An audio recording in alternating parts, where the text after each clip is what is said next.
డిజిసేవపై సభ్యులందరికీ కూడా good evening అండి.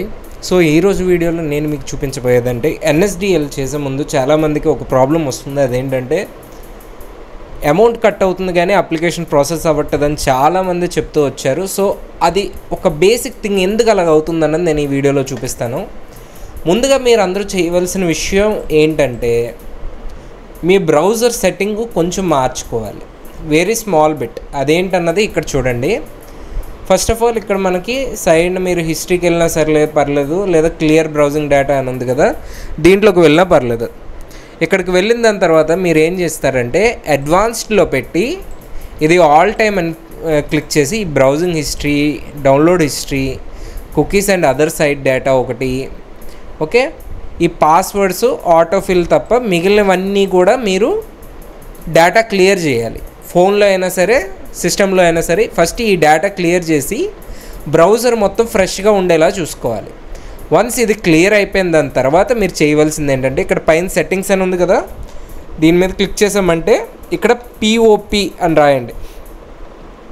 పిఓపి అని పెట్టినప్పుడు మనకి ఇక్కడ హైలైట్ వస్తుంది మనం ఎత్తుకోకుండా ఉండడానికి. అది పాపప్స్ అన్నమాట. ఈ పాపప్స్ ఏంటంటే డిఫాల్ట్గా డిజేబుల్లో ఉంటుంది. ఇక్కడ మనకి ఇది టిక్ పెట్టేసి ఓకే చేసుకోవాలి, అంతే. ఈ టిక్ పెట్టేయాలి. దాని తర్వాత మీరు ఇక్కడ ఏం చేస్తారు అంటే ఇది తీసేయండి. నెక్స్ట్ ఇక్కడ పైన చూడండి క్రోము ఇవన్నీ వచ్చాయి కదా స్లాషెస్. ఇక్కడ మీరు చేయవలసిందల్లా ఏంటంటే ఆ సెట్టింగ్స్ తీసేసి ఫ్లాగ్స్ అని రాయాలి, FLAGS ఫ్లాగ్స్ అని రాస్తే మనకి ఈ విధమైన సెట్టింగ్స్ ఓపెన్ అవుతుంది. ఇక్కడ మీరు ఏం చేయాలి అంటే సర్టిఫికేట్ అని రాయండి.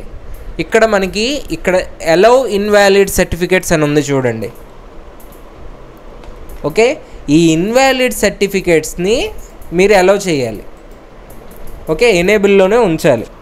నార్మల్గా ఇది డిజేబుల్లో ఉంటుంది. నేను ఆల్రెడీ ఎనేబుల్ చేసుకున్నాను కాబట్టి మీకు ఇలా ఉంది.